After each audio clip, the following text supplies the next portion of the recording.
संविधान छोड़ दे तू, छोड़ दे अभी, छोड़ दे, छोड़ दे यहीं पर ही, छोड़ दे तू, छोड़ दे संविधान छोड़ दे तू, छोड़ दे अभी, छोड़ दे, छोड़ दे यहीं पर ही, छोड़ दे तू, छोड़ दे संविधान छोड़ दे तू, छोड़ दे अभी, छोड़ दे, छोड़ दे यहीं पर ही, छोड़ दे तू, छोड़ दे। দর্শক, এই ভিডিওটা ভাইরাল হয়েছে, আপনারা দেখলেন যে ভারতের বিএসএফ যারা আছে তাদেরকে কিভাবে হেনস্থা করা হয়েছে বাংলাদেশের বিজেপি, এবং আপনারা আনড্রেসেও দেখছেন, মানে কোনো ড্রেস নেই, তারা কারা? ভারতের বিএসএফ কে এইভাবে হেনস্থা করা হয়েছে। এটা দেখে কি সহ্য করা যায়, মেনে নেওয়া যায়? এই ভিডিও তো ভাইরাল হয়েছে, আপনারা দেখেছেন, তারপর আমি কয়েকটা কথা বলতে আসলাম। ওই বিএসএফ জওয়ান আমাদের, তাদেরকে এইভাবে হেনস্থা করা হচ্ছে, তাদের অস্ত্র কেড়ে নেওয়া হচ্ছে। আমার প্রশ্ন হচ্ছে, বিএসএফ ওখানে ঢুকলো কেন? আমার ধারণা যে বিএসএফ তো এমনি এমনি বাংলাদেশে ঢুকে যাবে না, আর যদি ঢুকেও যায়, আপনারা জানেন বর্ডার ওই এলাকা তো একটা মানে জমির উপর দিয়ে লাইন, জমির উপর দিয়ে মানে এপারে ওই পারে ভারত বাংলাদেশ, হয়তো লাইন ঠিক না রেখে ঢুকে গিয়েছে কোনো কারণে, বুঝতে না পারে ঢুকে গিয়েছে। তা না হলে কি হবে? তা না হলে বাংলাদেশ থেকে যে চোরা কারবারি হয়, 2 নম্বরই কাজকর্ম হয়, তাদেরকে তারা করতে করতে বিএসএফ জওয়ানরা ঢুকেছে। আমাদের বিএসএফ জওয়ানরা এতটাই তারা দেশের প্রতি সেবা দেন বা দেশকে রক্ষা করার চেষ্টা করেন যে একদিন তো একটা পাখিও যদি ঢোকার চেষ্টা করে তাদেরকে রুখে দেওয়ার চেষ্টা করে। এবং এটাই হবে আমার ধারণা যে বাংলাদেশ থেকে কেউ কিছু ঘটানোর চেষ্টা করেছিল বা চুরি করার চেষ্টা করেছিল বা 2 নম্বরই কোনো কার্যকলাপ চলছিল, সেগুলোকে তাড়ানোর জন্য তাদের পিছু ছুটছিলেন। ছুটতে ছুটতে কখন ঢুকে গিয়েছেন বাংলাদেশে বুঝতে পারেননি। আপনারা আগে দেখেছেন, আমি অনেক ভিডিও দেখিয়েছি এরকম।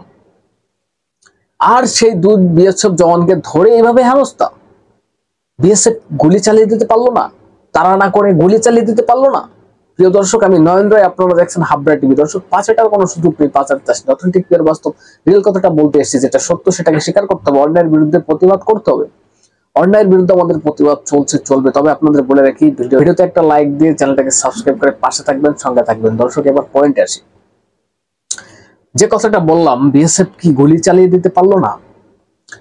আরেকটা কথা বলি দর্শক, এই মুহূর্তে বিএসএফ ওখানে ঢুকে গিয়েছে। আপনারা বলতে পারতেন যে হ্যাঁ, আপনারা এখানে কেন এসেছেন, কিসের জন্য এসেছেন, এখানে তো আপনাদের আসার কথা না। 2 দেশের বিএসএফ এর সাথে তো ভালো সম্পর্ক থাকা উচিত। নাকি বদলা নিচ্ছেন? পাকিস্তানিদের সঙ্গে ভারতের একটা যুদ্ধ পরিস্থিতি চলছে, আর আপনারা সেই সময় 2 বিএসএফ জওয়ানকে পেয়ে মানে হেনস্থা করছেন, পাকিস্তানিদের হয়ে বদলা নিচ্ছেন নাকি? পাকিস্তানের রক্ত তো শরীরে রয়ে গিয়েছে, সেই রক্ত তো রয়ে গিয়েছে, পাকিস্তানের রক্ত। শেখ হাসিনার সরকার চলে যাওয়ার পরে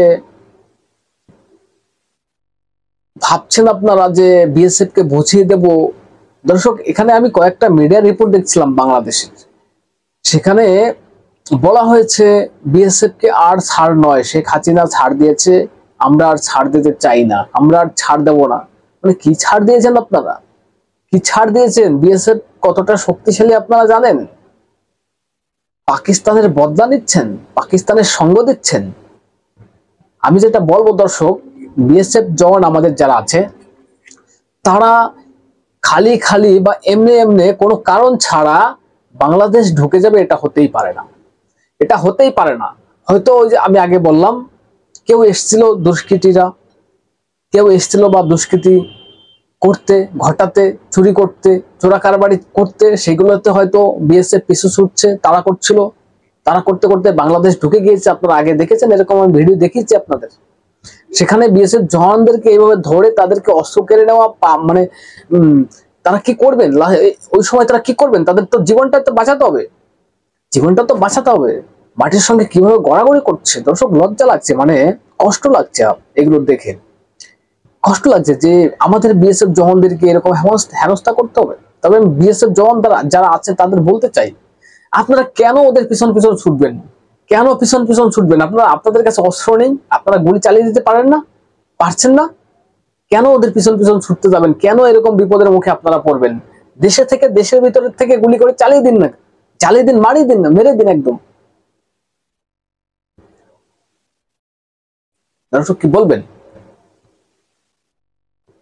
আমি আরেকটা কথা এখানে বলে দিতে চাই দর্শক, আপনারা জানেন ভারতবর্ষের বিভিন্ন প্রান্ত থেকে বাংলাদেশিদের ধরা হয়েছে।